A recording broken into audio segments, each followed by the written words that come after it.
I didn't expect to notice the way her hand lingered on the edge of the I was desk, thinking about our as if project. she wasn't ready to let go. It was a small thing.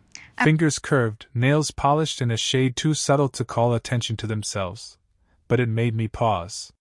Maybe it was the quiet in the room, maybe the way she looked at me like there was more she wanted to say and couldn't. Either way, I couldn't look away. Her name was Claire. Mid-40s, though you wouldn't know it at first glance. There was a poise to her, the kind that didn't demand attention but held it without trying.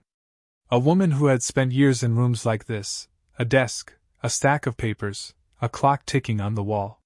She carried herself as if she belonged here, but there was something underneath too, a flicker that betrayed her composure. I was supposed to be learning. That was the arrangement. But the longer I sat across from her, the less the subject mattered. I found myself memorizing her gestures instead of the notes. The way she tilted her head when she was thinking, how she pressed her lips together when searching for the right word. Every detail seemed magnified, sharper in the stillness between us. "Are you listening?" she asked softly, raising an eyebrow. Not accusing, more amused than anything. "I am," I answered too quickly, though I wasn't sure I could repeat a single thing she just said. She smiled, a small curve of her mouth that didn't quite reach her eyes, though they softened anyway. I wanted to hold that smile in place, to be the reason it stayed a little longer. The room felt too quiet. The ticking clock became unbearable, marking every second of my silence. I shifted, pretending to adjust my notebook, though what I really noticed was the faint scent of her perfume drifting closer when she leaned over.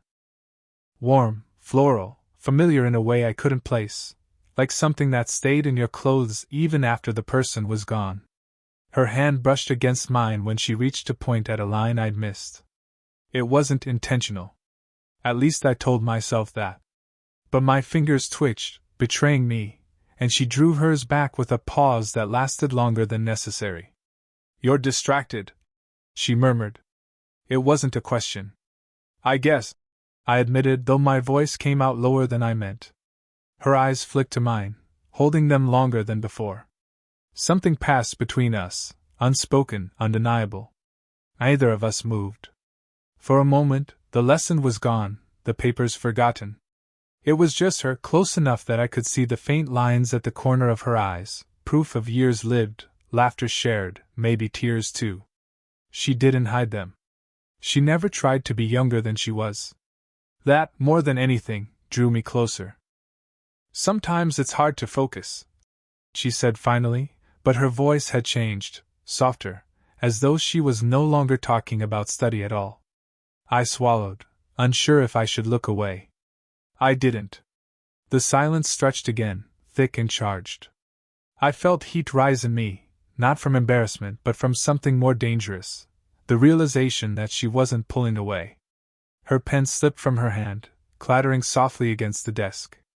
She bent to pick it up, hair falling forward, brushing against her cheek. I wanted to reach out, to tuck it back for her, but my hand stayed frozen in place. And then, the sound of the door handle turning broke through the stillness. Claire's head lifted sharply. Our eyes met, caught in the moment we hadn't dared name. The door began to open, the door creaked open, and for a moment I thought everything would collapse before it began. But it was just a janitor, his cart squeaking past the threshold. He gave us a polite nod and moved on. The door shut again. Silence returned, but something had shifted. Claire leaned back in her chair, smoothing the page in front of her, as though nothing had happened. But her fingers trembled slightly, betraying her. "Where were we?" she asked, her tone steady, almost too steady. I pretended to glance at my notes, though I hadn't written a word. "I think here." My voice sounded rough, betraying more than I wanted. She didn't call me out on it. Instead, she reached for the book between us, her sleeve brushing my wrist. It wasn't deliberate, I knew that, yet the warmth of her skin lingered far longer than it should have. There was something in her that spoke of solitude. I'd seen it before, in the way she avoided personal questions, the faint sigh when she thought no one noticed. People said she was composed, confident. But sitting here, close enough to catch the weariness in her eyes, I wondered how long it had been since anyone had looked at her this closely. She had mentioned, once, in passing, that she lived alone now. No husband, no children at home. Just quiet evenings, she'd called them, though I had imagined the silence stretching far too long after the dishes were done. I wanted to ask her about it, but my throat tightened. Instead, I found myself saying, "You're good at this. Teaching." She looked at me, caught off guard. A small laugh slipped out, but it was soft, almost tired. "Good at teaching," she repeated. "Not always at living." The words hung there. She hadn't meant to say them. I could tell by the way her eyes darted down, then back up. But I held them, carefully, as if they were something fragile. I didn't know what to reply. My hand shifted instead, resting on the table closer to hers. Not touching, but not far either. "You're too young to understand that," she said finally, though her gaze stayed on my hand longer than necessary. Maybe she was right. But I also knew youth gave me a kind of fearlessness she didn't have anymore. And sitting across from her, that gap between us didn't feel like numbers. It felt like gravity. She leaned closer to point at a paragraph, her hair brushing my shoulder this time. The faintest breath escaped her lips, grazing my neck before she caught herself and pulled back. The air between us shivered. I swallowed hard. "Claire!" I said her name quietly, testing it. Her eyes lifted to mine. For a moment, she didn't breathe. Then, instead of answering, she placed her hand gently on my shoulder, not firm, not fleeting, but enough to anchor me in place. Her touch stayed longer than it should have. Long enough for me to feel the warmth seep into me, long enough to make it clear that she wasn't entirely pulling away anymore. And in that silence, in that suspended breath, something unspoken bound us tighter than words ever could. The room felt smaller that evening, as though the walls had drawn closer just to trap us in this quiet tension.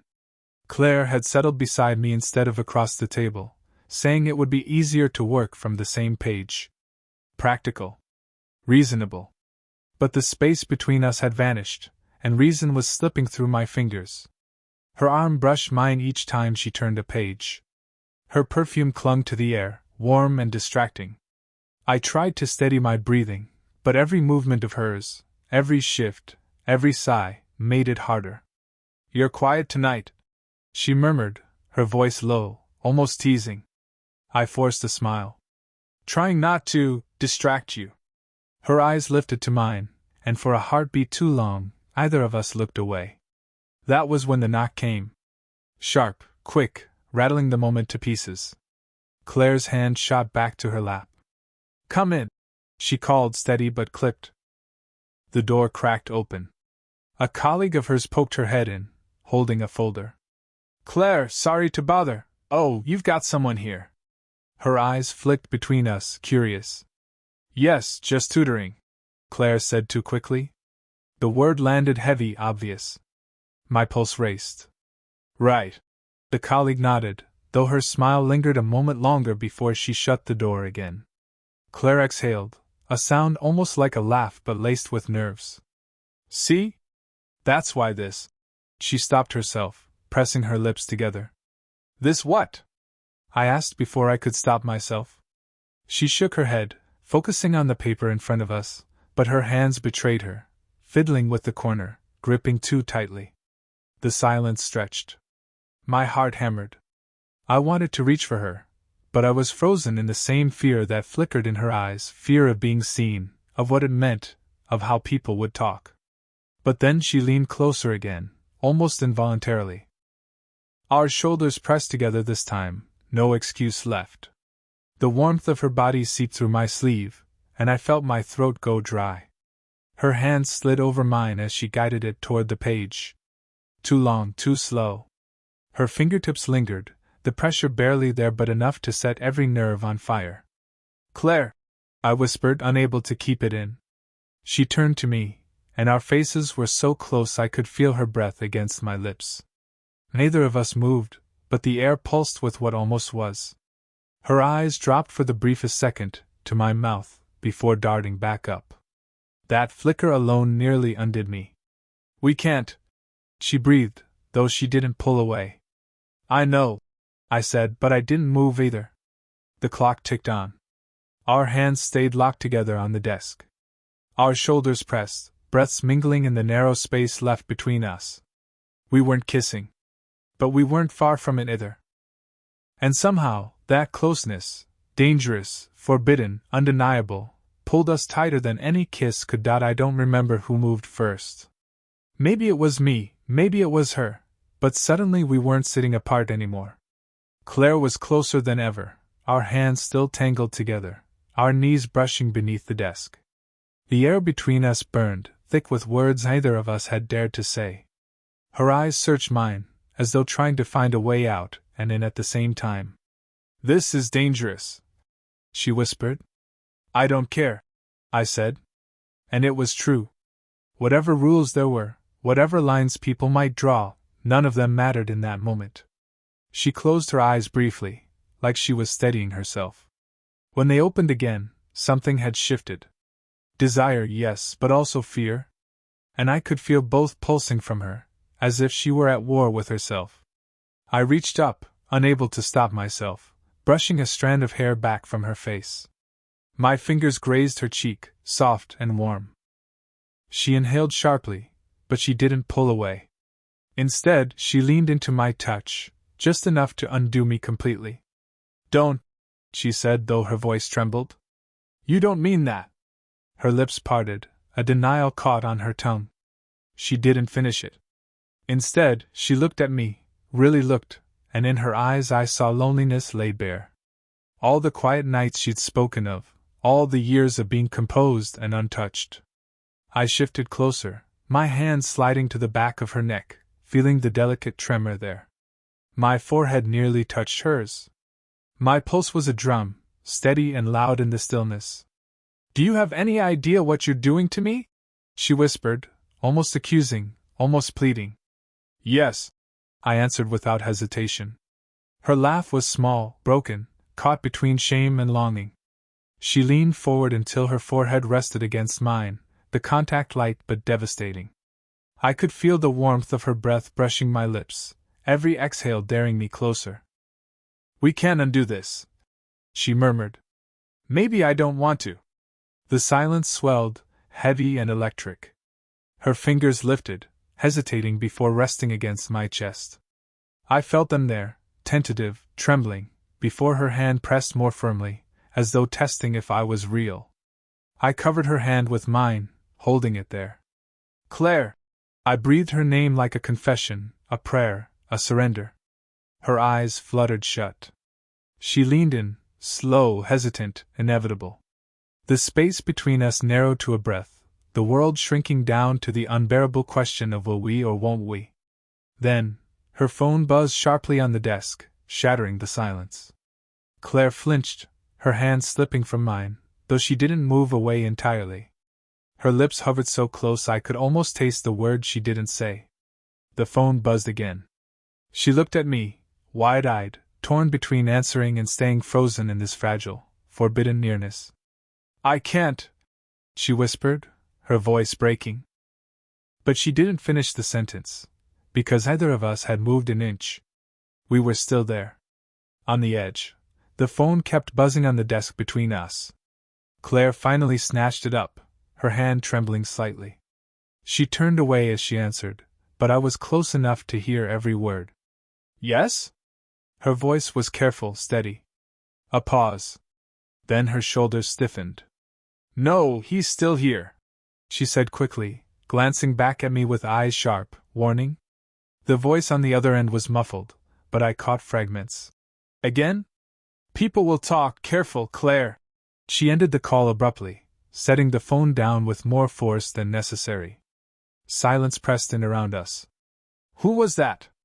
I asked quietly. She didn't answer right away. Instead, she rubbed her temple, as though the conversation had left a mark there. When she finally spoke, her voice was lower. "A friend. Or not really a friend. Someone who thinks they know what's best for me." The words were vague, but her body betrayed her. She wrapped her arms around herself, as if trying to shield something she hadn't meant to expose. I stood slowly, closing the distance between us. They know about this? There is no this, she said sharply, too quickly. Then softer. There can't be. But as she turned, I saw it, the faintest shimmer of panic and something else. Longing, raw and unguarded. I stepped closer. Then why did they sound so certain? Her eyes darted up to mine, wide. The silence was answer enough. Someone had seen. Or heard.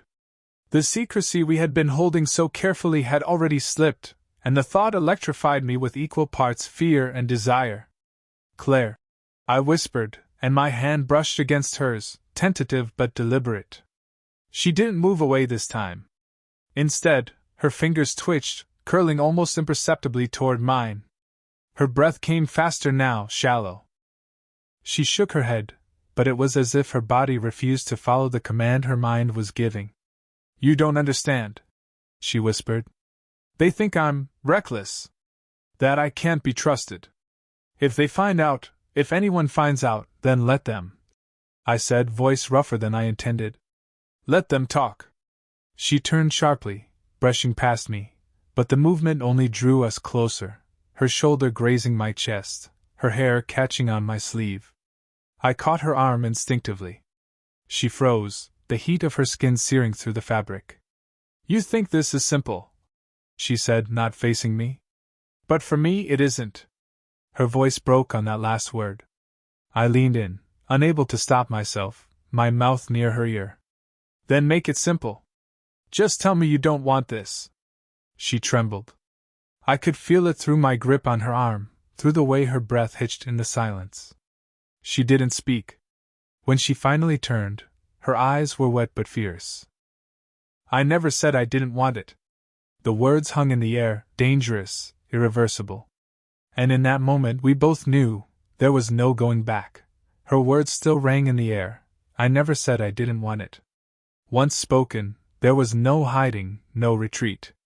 We both knew it.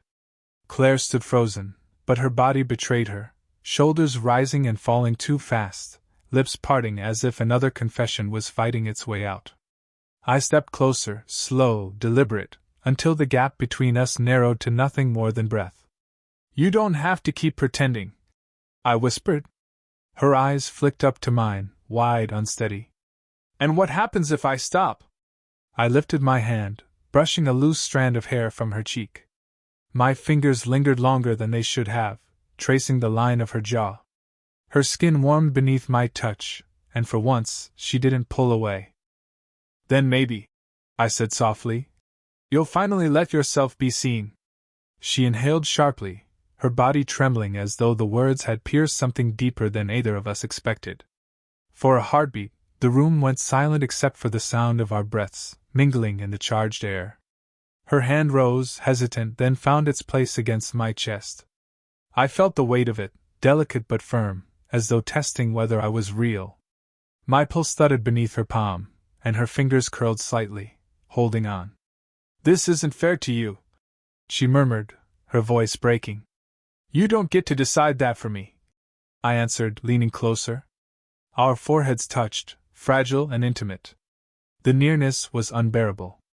Every second of restraint, every excuse, every fear, it all collapsed in that instant. I've spent years building walls, she whispered. And you're tearing through them without even trying. I swallowed hard, my voice low. Then stop fighting me. Her lips parted, just inches from mine. The weight of choice pressed between us. Step back into silence, or fall forward into the fire we'd been circling. She closed her eyes, as though the decision itself hurt. And then, she leaned in. Our mouths didn't crash together, not at first. It was slower, a trembling brush of lips, hesitant, aching. A kiss that carried every ounce of fear and longing we had both been holding back. When she finally deepened it, a soft sound escaped her throat, breaking the last of her restraint. I held her face gently, afraid that if I gripped too tightly, the moment would shatter. Her hands slipped up to my shoulders, pulling me closer, grounding herself against me as if she'd been waiting years for this. When we finally pulled apart, breathless, she kept her forehead pressed to mine. Either of us spoke for a long moment. Then she whispered, almost to herself, "Now you know." I nodded, my hand still resting against her cheek. "And I'm not going anywhere." For the first time, she didn't argue. She simply closed her eyes, letting herself lean into me fully. And in that messy, fragile closeness, we both finally understood, whatever came next, there would be no more pretending the kiss had left the room changed. Even in the silence that followed, everything felt louder, our breathing, the faint hum of the old light fixture above, the pounding of my own heart. Claire hadn't moved from where she leaned against me, her forehead resting just beneath my chin. I wrapped an arm around her gently, not pushing, just holding. She didn't resist. Her hands were still on my shoulders, fingers curled as if afraid to let go. "We shouldn't have," she whispered, though her voice lacked conviction. I tilted my head, pressing the lightest kiss to her hair. "You don't regret it?" Her body went still at that, and for a moment I thought she might pull away again. But instead, she let out a shaky laugh. "No. That's the problem." I smiled into her hair, relief washing through me. "Then maybe it's not a problem at all." She finally lifted her head, meeting my eyes. Up close, I could see every detail, fine lines that deepened when she smiled, a faint flush still coloring her cheeks. She looked at me like she wanted to argue, but couldn't find the words. "I keep thinking about what people would say," she admitted. "About the age difference, about me?" I brushed my thumb over the back of her hand, grounding her. "Let them. They don't get to know you the way I do. They don't see this." Her gaze softened, a flicker of vulnerability breaking through the guard she always carried. Slowly, she threaded her fingers through mine.